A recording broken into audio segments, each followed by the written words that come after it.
Episode के start में हम एक लड़की को देखते हैं जो दज़ाई के सामने आकर खड़ी होती है, अपना फ़ोन खोलती है जिससे कोई बंदा उससे कुछ बोलता है। इसके बाद वो अपनी स्किल एक्टिवेट करती है, जिसे देखकर दज़ाई कहता है ये सही नहीं है और सीन कट हो जाता है।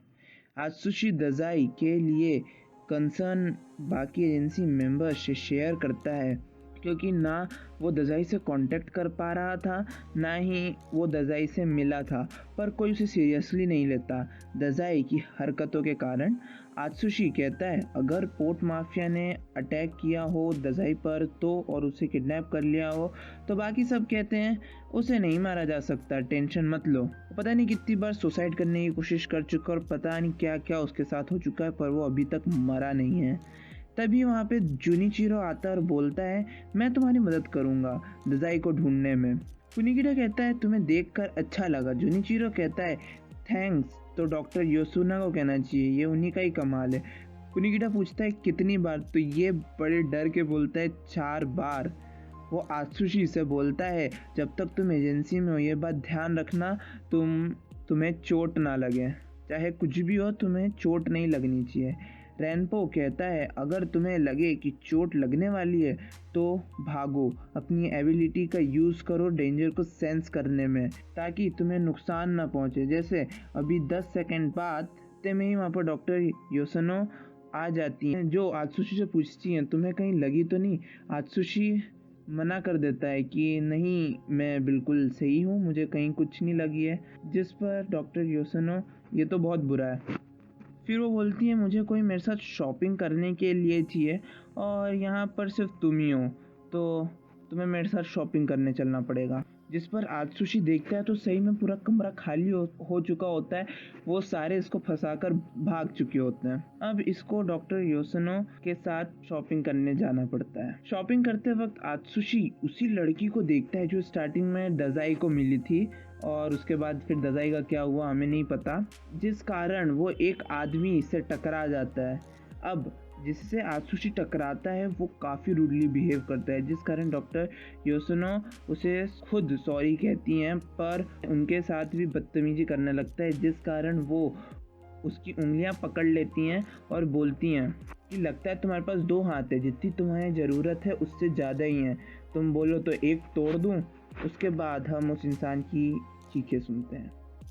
अब ये दोनों ट्रेन में बैठे होते हैं जहाँ पर आत्सुशी उन्हें उनके बॉक्स के लिए सॉरी कहता है, मतलब जो भी आइटम उन्होंने ख़रीदा था तो वो थोड़ा से ख़राब हो जाते हैं, जिसके लिए आत्सुशी ने सॉरी कहता है। तो कहती हैं कोई बात नहीं, ये कोई इतनी भी बड़ी बात नहीं है। फिर डॉक्टर योसुनो उसका पैर देखने लगती हैं जो कटा था और सोचती हैं कोई स्कार नहीं है और ना ही कोई निशान है, ये रिस्टोरेशन जैसा लगता है, रीजनरेशन नहीं। वेयर टाइगर फॉर्म में ये इंस्टेंटली हुआ था।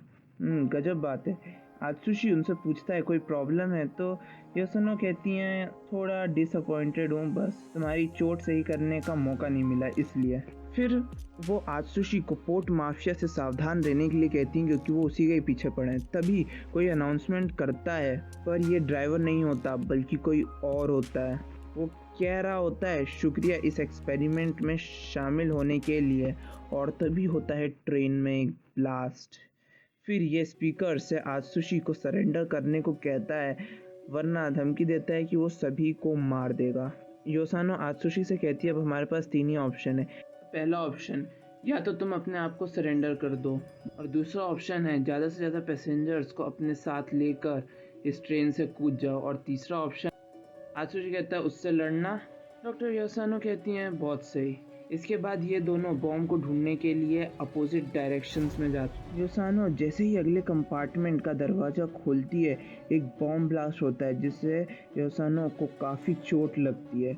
अब ये कुछ जो भी कर रहा था, हम उस सनकी को देखते हैं। दरअसल उसका नाम वैसे तो काफ़ी बड़ा है, पर इस वीडियो के लिए हम उसको सिर्फ मोटो कहेंगे। तो ये एक टेररिस्ट है जिसने पहले भी काफ़ी सारे बॉम्ब ब्लास्ट किए हैं और काफ़ी सारी बिल्डिंगें गिराई हैं, जिससे काफ़ी सारे लोग को हार्म हुआ है। ये भी पोर्ट माफिया का ही मेंबर है।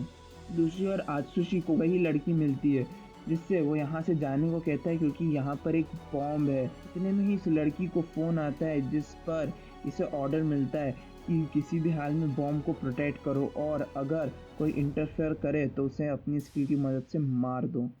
तभी इस लड़की की स्किल एक्टिवेट होती है और वो आत्सुशी पर अटैक करने लगती है, जिससे आत्सुशी घायल हो जाता है। आत्सुशी भी रिटर्न में इस पर अटैक करने की कोशिश करता है, पर ये लड़की उसे ओवरपावर करती है और उसको इतना बुरा फ्लैश मारती है कि आत्सुशी को काफ़ी गहरी चोटें लगती हैं। दूसरी ओर डॉक्टर योसानो के हाथ में ये सनकी चाकू मार देता है और काफ़ी सारे बॉम्ब छोड़कर उस रूम से चले जाता है और फिर होता है भयंकर ब्लास्ट। जब ये सनकी वापस आता है तो डॉक्टर योसानो को खिड़की पर देखता है। ये उनके पास जाता है और जैसे ही उनके पास पहुंचता है डॉक्टर योसानो इसमें एक जोरदार मुक्का मारती हैं। फिर वो उठती हैं और इसका कॉलर पकड़ती हैं और पूछती हैं, मैंने अभी तुम्हें किस साइड पे मारा था? तो वो ना वो वाला साइड दिखाता है, तो डॉक्टर योसानो उसे दूसरे साइड पे जोर से मुक्का मारती हैं। अब ये हैरान होकर पूछता है कि आखिर में ऐसा हो कैसे सकता है? मैंने इतने सारे बॉम्ब यहाँ पे छोड़े थे, तुम्हें तो अभी तक मर जाना चाहिए था।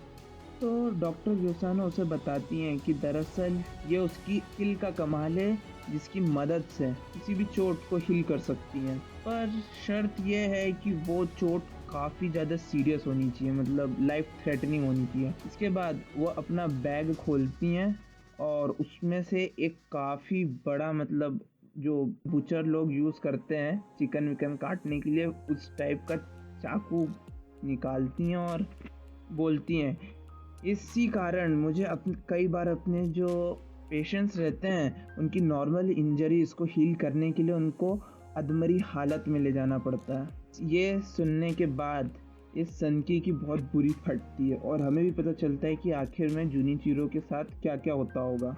दूसरी ओर आत्सुशी भी इस लड़की से लड़ता है, वो हार नहीं मानता और बहुत ही मुश्किल से वो इसे हरा देता है। तभी डॉक्टर योसानो इसे फ़ोन करती और बताती हैं कि उस बॉम्ब को एक रिमोट से ही डीएक्टिवेट किया जा सकता है, जिस पर आत्सुशी उस लड़की को कन्विंस करता है और वो रिमोट ले लेता है। पर जैसे ही आत्सुशी उस बटन को दबाता है वैसे ही इन्हें पता चलता है कि ये रिमोट बॉम्ब को डीएक्टिवेट करने का नहीं बल्कि उसे डेटोनेट करने का है। इस पर यह लड़की आत्सुशी को धक्का देती है और इसी टाइम आत्सुशी को रियलाइज़ होता है कि जो कुछ भी ये लड़की कर रही थी, यानी इसकी स्किल के कारण, वो स्किल इसके खुद के कंट्रोल में नहीं है। जो वो बंदा उसको फ़ोन करता है वो उसकी स्किल को एक्टिवेट कर रहा है और डीएक्टिवेट कर रहा है, यानी वो उस बंदे के कंट्रोल में इसकी स्किल। अब ये लड़की कहती है मैं अब और लोगों को नहीं मारना चाहती और फिर ट्रेन से कूद जाती है। आत्सुशी भी इसके पीछे ट्रेन से कूदता है और हवा में ही बॉम्ब को इसके शरीर से निकालता है और हवा में फेंक देता है। फिर ये दोनों पानी में गिरते हैं और बॉम्ब ब्लास्ट होता है। इसी तरह आत्सुशी इसे बचा लेता है, पर आत्सुशी को इतनी ज़्यादा चोटें लगी होती हैं, इसी कारण वो इस लड़की की गोद में ही बेहोश हो जाता है। अब हम एंड में देखते हैं कि दज़ाई को किसी ने बांध रखा है और ये कोई और नहीं बल्कि अकुतागावा ही होता है, यानी वो लड़की अकुतागावा के लिए ही काम कर रही थी। और इसी पर ये एपिसोड एंड होता है। Thanks for watching.